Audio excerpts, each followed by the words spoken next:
Hey y'all, how you doing? This is Coach DJ with Onward. I'm here with middleweight PFL champion Lou Taylor at the Chicago Fight Team. How you doing, Lou? I'm good. Thanks for coming through. Mr. Handguns himself. Yes, sir. So, tell us a little bit about where we are. This is your training home. You've been here for a couple years. We're in the heart of Chicago, right next to Midway Airport. I'm listening to the plane fly over.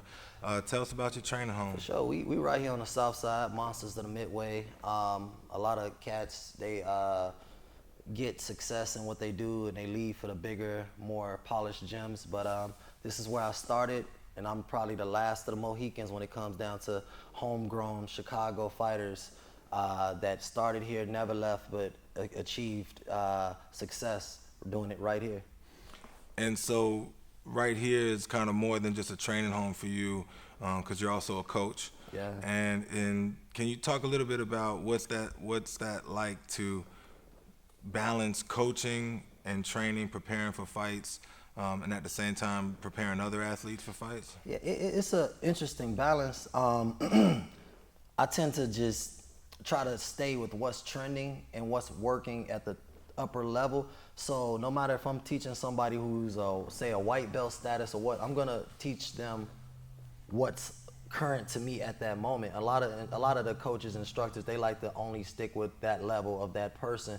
But me, if it works, I don't really care what level you're on. If the technique is successful, I'm not gonna waste my time putting it down in a book and saving it for you for 5 years from now. I'm gonna get it out there now, and we're gonna stay current. We're gonna push the envelope, and if you can keep up, then you'll rise. If you can't, then you'll stay average. And from a coaching perspective, do you find that the more that you're in the gym working with these guys and girls, do you find that in any way is helping your training at all? Is that keeping you sharp? Is that keeping you more in tune with what is current, with what does work? Or do you find that for the most part it's just kind of like another add-on to what your regular training already exists? In two ways, I find coaching helps. One, I'm not at home sitting on the couch staring at the refrigerator, so that keeps me in the gym and focused on just what I'm supposed to be focused on. And two, when it comes down to working with fighters, I might have the knowledge in me, because they might have a question about how does this work, or coach, I need an answer for this. And when I go to help them with their question, it brings that, which I had forgot about from high school sometime, it brings it back to the forefront of my mind. And then when I'm in there training, since I just taught it, I can pump it out without really thinking about it too many times at all. That muscle reflex comes in. Yeah, totally, that makes sense. So what's your favorite part about coaching? My favorite part is the success of the fighters, man. To watch them put in the work and achieve success. It doesn't matter if I'm there physically, but to just know we as a team did our part to make you the best, and just it's a group effort, and just those little. The best part is the little shout outs, you know what I'm saying? People don't know you even help, but when oh man, I got fighters all around the country that might have come in here one time and be like, man, Louis Taylor showed me that move, thank you. You know what I'm saying? That alone just makes it all, I don't need a check. Just that love is enough. That you contribute to a piece of their success. Yeah. And they don't forget where they got it from. For me, one of the things I love about coaching is like those intimate moments with the athlete where, like for example, the 1 minute break in between rounds, like I cherish some of those moments, because it's like you're there. It's an intimate moment. Your athlete is relying on you to give them whatever corrections, to make whatever adjustments, and like the trust that has to be there is so real, because they're about to find out in 60 seconds if what you telling them is bullshit or not. Yeah. You know what I mean? So they got to know, all right, coach told me this, I'm gonna go out there and do this. If it doesn't work, like, I'm out of gas. What are your thoughts on those corner times and how special those moments are? Each athlete is different. Some athletes are like, remote controls. You could tell them and they're gonna go execute. Some bite off of emotional feelings. You just gotta be like, so you just gotta give them the energy. They might even can't understand what you're saying, but the energy is what they're gonna relate to. And some, they want calm and peace. So it's all about the athlete and knowing your athlete and knowing what page they're on and looking them in the eye and trying to figure out are they clear with what you're finna tell them or not? Because you gotta, like, that 60 seconds is not even 60 seconds. It's more like 40, 20 seconds. Yeah. You By the time you actually get in, chair, water. Yeah. When you can actually relate anything to them, the time has passed. That's so true. you get a good 10 seconds. You have 3 minutes or whatever to soak up all this stuff you wanted to tell them, but you gotta trim the fat and just hit them with the most important thing. Yeah, that's so true. And it's crazy because it's like how athletes digest that in that time is like they're all, like as you mentioned, they're all so different, right? So some cats they take it in, they'll go out and execute exactly whatever the adjustments you made. Yeah. And in other cats it's like, did you hear anything I said? Like I gave you the roadmap. I gave you the roadmap. Everything you need. Knowing your fighter is an important thing. Knowing when he's having a bad day and trying to find a way to fix it. I love it when a fighter is not having the best time, but they not giving up on themselves. So if they not giving up on themselves, you can't give up on them either. You gotta continue to push and find a way to try to. The goal is to come home victorious. So it don't matter if it's pretty or ugly. Sometimes we might have thought this fight was gonna be a pretty nice, clean. No, we gotta go get ugly now. We gotta mix this up, and those are the adjustments you make. Yeah, 100%. And so much of that is the culture, right? So much of that is like what you created here. Yeah. Not by the time you get to the fight, it's too late. So if you got an athlete that's actually got the dog in them, or if you have an athlete that regardless of how they're performing, at the end of the day, they're gonna grind it out so that they can come back with the W. It's like those are the difference makers. Yeah. Because you got a lot of cats that when the going gets tough, they do want to bail. And believe it or not, I think there's a misconception that all fighters are like that. And the truth is, man, a lot of fighters, when things aren't going their way, they fold. Yeah. And so what do you think is the main difference between an athlete that actually has that in them versus an athlete that doesn't? And can you, as a coach, in the right environment, can you give that to a fighter? Or is that something they got or they don't? I honestly believe it comes from the adversity of childhood. If you've never had to overcome nothing in life, it's gonna be a problem to when a fire's on you to find out how to figure it out then. So as a coach, what you do is you replicate as close to possible physically draining situations in a gym. I'm gonna push my athlete to where he don't want. I'm gonna make him uncomfortable. Some of my athletes, they can't stand me, like, oh man, he's finna kill you. Yes, because I'd rather you die here than on a big stage. I'd rather you suffer here when no one's watching and train hard, fight easy. 100%. So that's the culture. Is that the culture that you grew up with? Yeah, the culture I grew up was a wrestling culture. We got no water for 2 hours. We was in a hot, steaming room full of must and funk and sweat, and people be like, yo, you don't let them do. No, because my culture, coming from that wrestling background, my coaches didn't allow it. So just putting on their same tradition, I don't want it. No, we're gonna go. If you can go an hour or two without hydration and without recovery, then you can go 12 minutes, 6 minutes, however long the fight is. You can tough it out. 100%. I remember from high school, man. I played football, so I never actually had a chance to wrestle. But I remember walking by that room every day and being like, what the hell is going on in there, man? Like those, and it's crazy because at such a young age, especially with wrestling, I feel like the discipline, that's why I love when wrestlers walk into my gym. Oh, yeah. Because I know they're going to be mentally tough.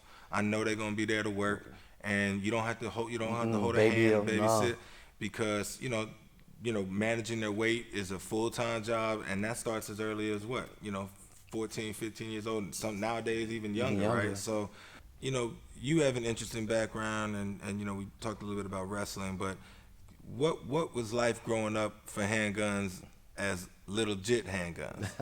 Well, I started out, it's a cliche, and so I typically don't even tell people the truth or the whole story because it's such a everything. Oh, I grew up in a single family home. I grew up under grandma. I never really saw my father. Mom's was addicted to drugs. The whole thing. I had to take care of my sisters. I had to go out and hustle before we could eat. I had to take it. I did it all. But that's my past, and that made me who I am today. That's not what I'm relying on, and that's not what the values I'm trying to instill in my children.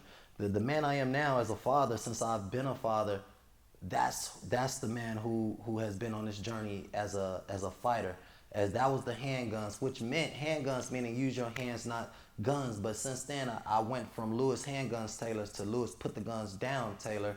And that's just from being here in the South Side. There's nothing that goes on. I'm from where everything happens.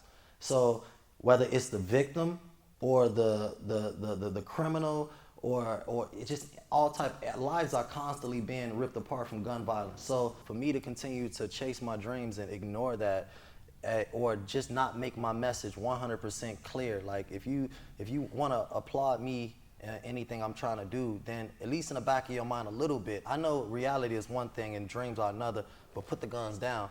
So, and I know the people I'm talking to, these are real cats, you know what I'm saying? So I can look in your face and they know where I'm from and I know where you from and say put the guns down. And then again, because it has to come from a culture, it has to come from within. It can't come from a government structure trying to preach it. It has to be something that the community wants to do. The community has to raise the kids to say, yo, put the guns down. It's okay to go fight. It's okay to lose a fight. You know, that's what society has done with the rap music and the music and the movies. In the past, a Scarface character was a rarity. Now everybody wants to be some drug kingpin. Everybody wants to go issue out street justice and pick up a gun. You know, what happened to a fist fight? So many times you used to make your best friends just by fighting. Okay, we had a problem. We found that we're a lot more alike than we are not. You know, and we've been the best of friends since. That story is non-existent in Chicago right now. You have a beef with somebody, you know, you're trying to take them out before they take you out. You know. And for I mean. The thing is, it's like, you know, I'm 100% with you. I'm a big advocate for that. And the worst thing that happens is you get your ass beat, but you go home and your mom's not crying and you don't tear apart these families. So I'm with you. For the people that are not familiar with Chicago, maybe that either ain't in the U.S. or are not up to speed, can you speak a little bit about what the South Side of Chicago is like? The South Side is rough. And it's typically rough for black on black, Latino, brown on brown, white on white. It's not a lot of, Chicago is one of the most segregated places on the planet. So a lot of the crime is actually directed at one another. So when you see blacks being mad at police officers, because we kill each other all the time. We don't need you killing us too. And that's just a part of the reality is there's enough that the government has already done to put their foot on the throats of so many communities. Let that foot up and let them figure it out. But if you're gonna constantly continue to beat them down, then it's a hard cycle to get trust within those communities built. So when a cat like you that grew up here, has the credibility, is actually doing positive things with his life, says put the guns down, you think they're listening? I definitely think they hear me. I definitely think they're listening. Will they? It tends to only be absorbed when it affects you, you know, when it affects that family. Now, I've come across a lot of families who I've been saying put the guns down, but when they baby shower gets shot up, now it's, put the guns down. Yeah, I've been saying that for like 5 years. Yeah. Thanks for joining the party, you know. Don't wait until it affects you, you know. You have to stay ahead of these things because we're all trying to raise kids. So if it's not even for you, let's get ahead of it as a community for our kids and for these generations coming behind us so that we have a better community for them. You know, you can invest and you can build right in the ghetto, right in the hood. But you know, you have to have the confidence that you're not gonna get Nipsey Hussle, you know, that you're not gonna have your dream and die right in front of it, you know, and that's for me, that's a real fear because I want to bring more gyms to the South Side. But again, I see successful people. I'm like, man, I would like to do this here. But at the same time, is it fair for me to lose my life and, you know, for some dummy who don't want to even throw a fist? Yeah, man, so you bring up a really real point right now. And that is, so there is a bit of a struggle, I think, between people that achieve some level of success because on one end, they want to stay where they are to support that area, help grow that area. On the other end, to your point, sometimes you got to get out just to maintain. You got kids, you're not. So what was it like, you know, winning the middleweight championship with the PFL in December, getting $1 million check. Were you tempted to be like, you know what, I'm out, I'm gonna go start something somewhere else with a little more, I'm gonna hit the suburbs and open up a gym and train soccer moms, show them how to do boxing fitness? I was. My wife is from Turkey, so she doesn't see my vision as clearly as I do. She don't get it, but I do. Like, you could probably relate. So that's where the struggle's at for me.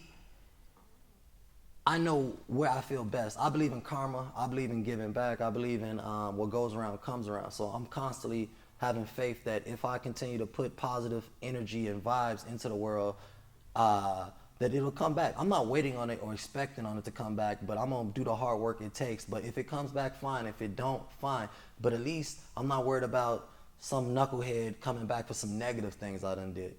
So that's just where I'd rather walk away than create those situations. 100%. Yeah, I get that. All right, let's shift gears a little bit and lighten the mood a little bit. For sure. So let's talk a little bit about your training. Obviously, we kind of talked about balancing between coaching and being an athlete yourself. So when it's full time, I'm in camp, I'm preparing for a fight. What do your days look like? It's first is daddy daycare, getting the kids to school, dropping them off. But once they're there, I'm probably on a treadmill or outdoors trying to get the groundwork in, getting light bag work in. And I'm not a big weight guy, so I don't have to hit the weights as much. I'm naturally strong, and and plus with me cutting weight, too much weightlifting slows me down and makes it hard to breathe. So I do a lot more body weight, cardio, calisthenics. That's my key. But at night, that's when I get the grinding in. That's when I get to punch these UFC fighters like Bilal Muhammad all in the face. That's when I get a chance to sharpen up my sword the most. And when you're preparing for a fight, before you come into camp, what are your weight targets? What are your goals before you come in? Like, how much heavy are you walking around before you'll start a camp? Because from what I can tell, you're always in really good shape. Yeah, I really try to not cut weight, even on fight day, on weigh-in day rather. A perfect weight cut for me would be to maybe be hungry for about 12 hours and cut out a meal, maybe 2 at most. But beyond that, naturally walk in on without having to do the sauna suits and the extra time, pulling all that water out of my body, because I believe water keeps us, it keeps us on point. So I want to keep it as much as possible. Wow. I wonder how many other MMA cats would say the same thing. They don't. They say don't. I'm crazy. Yeah. Yeah, that's the thing. The difference between boxing and MMA is obviously managing weight is a big part of boxing as well. But I feel like it's on a whole nother level with MMA. I mean, almost like dangerous levels. Like it is. These cats cutting 40 pounds before a fight, like it ain't nothing. Like it's just, and once you get into a habit, how long can you really do that? Again, and that's where you get longevity as a key. That's why when people look at me, they go, "Oh, he's 40." Yeah, I'm 40, but I've been doing things the right way. I've been trying to eat the right way. I've been trying to avoid the smoking and the alcohol as much as possible.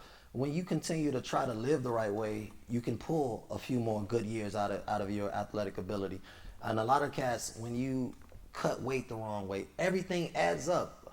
Fights that you practice, and even in a practice room when you sparring too hard, you're constantly burning that candle too fast, And the thing for me is I was able to be my own coach in a sense, with Roberto Ramirez in her case, you guys, but to be my own coach in a way and burn the candle at a great pace. I didn't even start MMA until I was 28.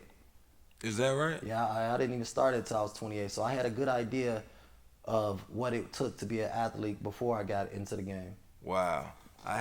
Interesting, man. I had a great conversation one day with the champ, man, Bernard Hopkins, and awesome. He was really explaining to me about how he really treated his body as a temple. Yeah. I mean, to the point where my man, no cookies, you know what I mean? Like, and it's interesting because you'd mentioned being a father, and I think when you're younger, and you don't have all the responsibilities of the world on you, and what just how life works out as you become older, it's probably a little easier. But when you are a little bit more seasoned and you are a father and a husband and you have duties outside the ring or the cage, it definitely it's more tricky. Yeah. You know what I mean? Because you might be grabbing something for the girls and like, oh, I'm hungry. I don't have time to do anything else. Let me just grab this Wendy's with the girls or whatever it is. So how do you maintain the right discipline in the space that you're at now as a domesticated man? It's been it has its moments of being tricky, but because I'm constantly in the gym, I feel like even if I do still at slice of cheesecake, I can get it back. I can outwork it. But the closer I get to it, say if once I'm in that 5-6 week window between fights, that's when everything just gets lean and clean. Cold pressed juices and I'm calculating, and that's one thing about diet and nutrition. People don't know how they think just because something is supposed to be healthy is healthy for them. And I feel like people really need to get to learn their bodies and know what their bodies how their bodies break down. Like everybody's different. Chicken breast might be great for you, but it might not be for me. And so people think that, oh, I'm just gonna listen to Joe Schmo. No, get on the scale, go get your blood work done, however you need to do. Find out what your body, your DNA, your ancestors was eating that will help make you the best you. Ancestors, you took it deep there. Oh, That's a good idea. Like those DNA kits. Yeah, it's not the DNA kits because you don't want to get it. You might get somebody in your family arrested. But no. But they got nutritionists that can do your blood work to tell you what is more suited. Oh yeah, for sure. What is more suited for you.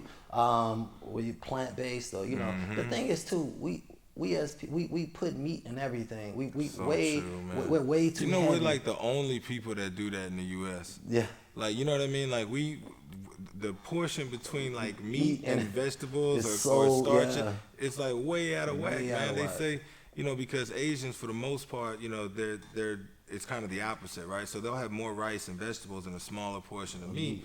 And man, when you do the math, they live a lot longer than us. And if you look at them too, they look a lot healthier.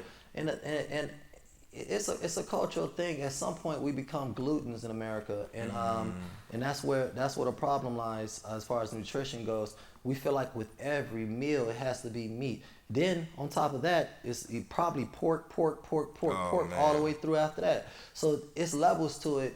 But once you get back to realizing, even the weightlifters, like the cows get their source from the grass. Go straight to the grass if you really want that protein. Yeah, it trips me out. So my wife is a vegetarian, and she's been so for maybe 4 or 5 years, and more on the vegan side than just vegetarian. Yeah. So it's, I don't never eat meat at home. Like I need to sneak out and grab a cheeseburger. But it's interesting. You don't realize how much you eat meat when you break it down. When you're having breakfast, lunch, dinner, maybe a snack will even be. You know what I mean? Yeah. So yeah, no, it's interesting. So obviously diet a big part of it. You mentioned kind of running outside or hitting the treadmill. I know Chicago weather's crazy. So are you still doing road work when it's out there and windy and rainy and snowing and all that? You do. Yeah. So it takes me back to the legends of the sport, like Matt Hughes and BJ Penn. When I watched them get ready for their fight, and Matt was running out in cold like Edinburgh, Chicago, Edinburgh, Illinois, and BJ was in Hawaii. But the toughness, each element creates a different type of character and toughness. And like I was saying before about being uncomfortable, you have to put yourself in uncomfortable situations, because in that fight it's going to be the most uncomfortable place you could ever be. So if you can't go out there and face the elements, which they might be hitting you in the face with wind punches, but not knuckles. Yeah. So you have to be able to face the elements, embrace the elements, and adapt, just like you have to do in the ring. Yeah, that's a good point. And so now talking about in the ring, it's interesting watching your fights. You got a strong wrestling background, but you've been submitting cats. Obviously, you're knocking cats out. What's your favorite part of your game? Obviously, you can strike. I know you're strong on the ground.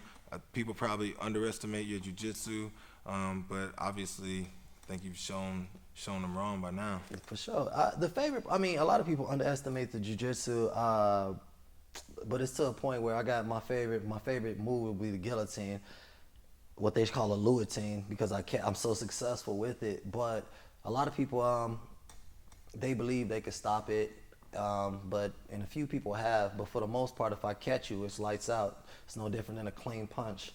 But I like to fight. I like to win, and when I'm in there, I just want to be successful. I don't have any predetermination of where I want the fight to go. So I don't try to, I definitely want to get the fight to the ground. I believe that when you're in there, you have to read the situation and adapt accordingly. Because if you go in there with preset thoughts, like a robot, you might get hacked. So, most confident in your game striking? Just in being calm, staying calm. I feel like my biggest strength is weathering storms and seeing and staying focused within the storm. And that's something I try to teach to the up and coming fighters. Like, when you can stay calm, you can see the shots, It's so true, man. And I think there's so many benefits of remaining calm. You can think clearly. You don't burn your cardio because you run out of gas real quick. The more holding your breath. Yeah. So do you think that that's come with your age, or do you think, because even as a coach, I try. I mean, that's like the number one thing that I try to communicate. But of course, anxiety builds and nerves build, and by the time they step between the ropes, their heart's going 100 miles an hour. Is that just come with experience, or have you always had that? No, I think it does come with experience. It comes with experience, and it's something I paid a pretty heavy price to learn. But as a coach, I don't want you to have to go learn it. I want you to take off of my experience and just trust me and try to utilize those tools. And what's the best piece of advice you could give a young athlete on how to remain calm in the heat of battle? Just breathe, and it's okay to get on your bike, and if you need to, and just survive rounds. Too many people feel like when they get clipped, they need to hit back Mexican style phone booth. If it's a time to do that, then apply it. But if not, it's okay. You might have to take a round off, survive, but then the next round you go out and you destroy them. Nobody remembers that other round. Yeah, I think it's challenging, man, because I think a lot of times athletes are faced with either immediate retaliation, right, or they freeze. And so just being able to buy yourself some time is such a valuable tool. It is. But why do you suppose more athletes don't do that? I don't know. Like, I got so many fighters that'll be in a situation. You train jiu-jitsu, you train wrestling, MMA, but yet they get punched, they want to punch back. I'm like, they get dropped, they want to hurry up and get up. I'm like, that's what you train jiu-jitsu for. This is not boxing at this time. So if I get dropped in boxing, I got my 8 count to get settled. If I get dropped in MMA, I have the ability to rely on my jiu-jitsu, to rely on my wrestling to get up if he follows me down. But a lot of times people are over aggressive and not thinking clearly, and that's the part. You have to stay calm. Even in your worst times, stay calm. And when it's time to fire, fire. You don't always have to fire just because you're in a fight. Yeah, 100%.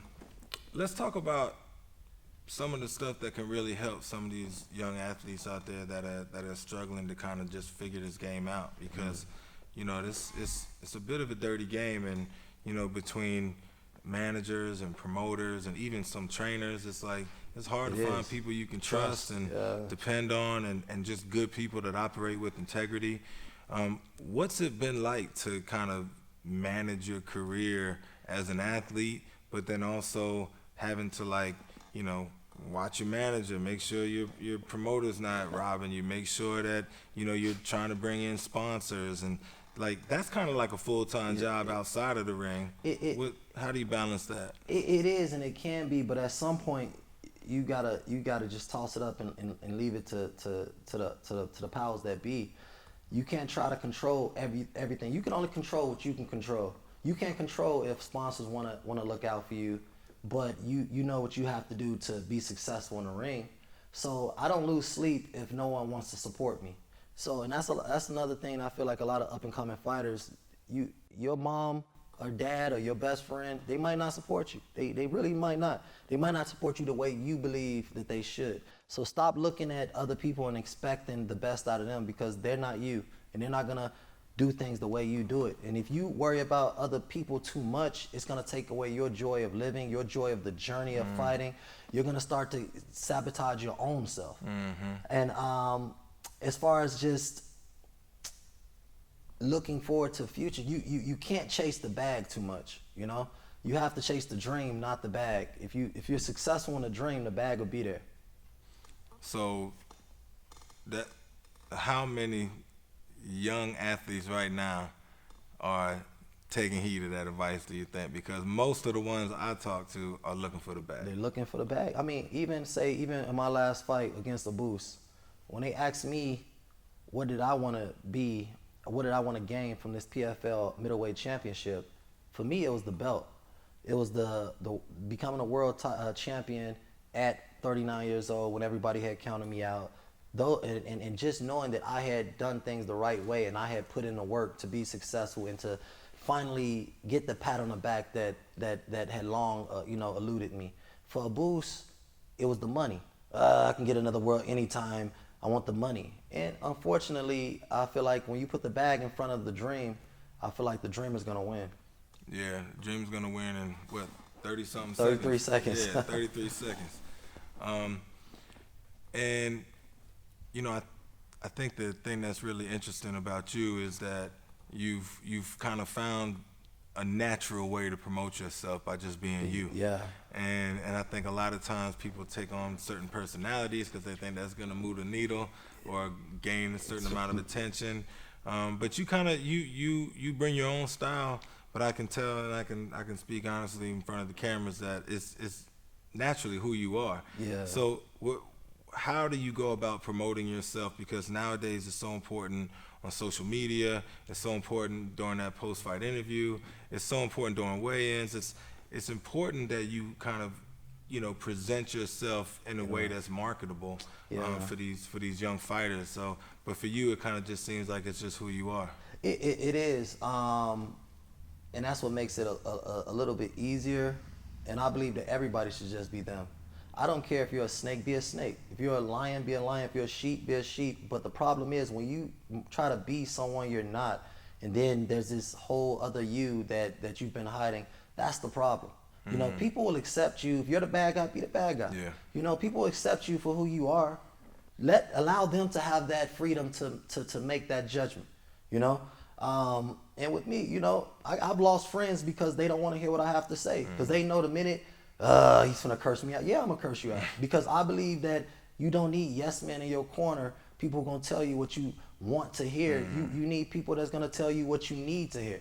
I have people who won't talk to me for a month, and then a month later be like, you know what, bro, you were so right. And I'll accept that. If that is how I lose a friend, then I will take it all day long. By keeping it real. By keeping it real. Yeah. Do you ever experience people that once they find out you're a fighter, that they act differently around you, or is that something you got to deal with day to day? Yeah, you get especially at certain, like maybe a pool party or something, or some type of social gathering, you get the drunk person that don't know how he should act. You know what I mean? He don't know if he want to be tough to you or if he want to be friendly. But again, like we're men, we're all men. So I don't ever want any man you shouldn't fear another man as a man, and it should always be mutual respect. Now, if someone's not giving respect, that's when there's a problem. If I'm not giving you respect, then you address me accordingly. If you're not giving me respect, I'm gonna address you accordingly. But beyond that, we're humans. We're men. Let's shake up. Let's have a good time as men. You don't need to treat me because I do this and you're a lawyer. No, I respect you being a lawyer. You respect me. If I need somebody to help me with a court case, I might call you. You got somebody messing with you, you can call me. I don't know. Right. So on the personal front, with your kids, is it something would you ever want them to get into fighting? I got 1 and 1. I got 2 children, and I could see one fighting, and I could see one staying very far away from it. But and it's an internal thing. If fighting's not something you can just force upon your children, because it's only them. It's them in the cage, in the ring. It's them, and so they have to have strong shoulders to be able to carry the burden of taking a loss and knowing that there's no one else to blame. A lot of these team sports, man, so true. They got other people they could point the finger at. Oh, he dropped the ball. But when it's combat sport, boxing, kickboxing, wrestling, jiu-jitsu, MMA, it's only that person. So it takes a different type of character development to make sure that that person's not going to break, or that person's not going to turn to some other substance, whether it's steroids or drugs or some, you know, you want the best for that person. So I want the best for my child. So I would like to just promote the things when I see them as babies and I see their characters developing into what would make them happy. What do I see them as future? Am I right? I don't know. You know, we never know as parents. We just try to make the best guesses we can and hope that we put them at least, you know, gave them some foundation for their best path in their future. If it's fighting, I'll be there to support it. If it's ballet school, I'll be there to support it. It's interesting, man. I said the same thing. I was like, it's like the one sport you can't force your kids to do. You know what I mean? Like, trust me, I know. I got 4. So, like, you know, I forced one of them to play baseball. Like, you ain't just gonna be chilling here playing video games. Like, you going to play baseball. But I think once you can't really force a kid to get in between the ropes and take punches to the face. Yeah. Like, that's just not. They either gotta want that for themselves, because if you do, I mean, physically you could force them, but you'll find out real quick that, you know, if it's not for them. And you can't make a fighter like that. It's just interesting, like, you know, especially, and nowadays I feel like you got so many coaches and specifically even parents that they want so much for their kids, and that's great. But, you know, are they leading by example too, right? Like, are they asking their athletes to do stuff that they can't do, or are they forcing their kids to, you know, run that extra mile when they can't even walk one without gassing out? Yeah. So, you know, I think, like, being able to lead by example is a big part of that, and obviously you believe in that as well. I do, and I'm glad you touched on to that point. I train parents and their children, mothers with their sons, fathers with their sons, mothers with their daughters, and the alpha mentality of leading by example is very prevalent. And even in my own home, I recently became Muslim, and I was amazed by the difference in my children, because I had come from previously a light Christian. I was a fake Christian. I wasn't really going to church. I would go to church 2-3 times a year, but I always was a spiritual person, so I didn't believe I needed to be there to address it. But once I became Muslim, I just watched an entire positive blanket just cover my entire household. I see my kids praying. I see my wife praying more, getting more into the Quran.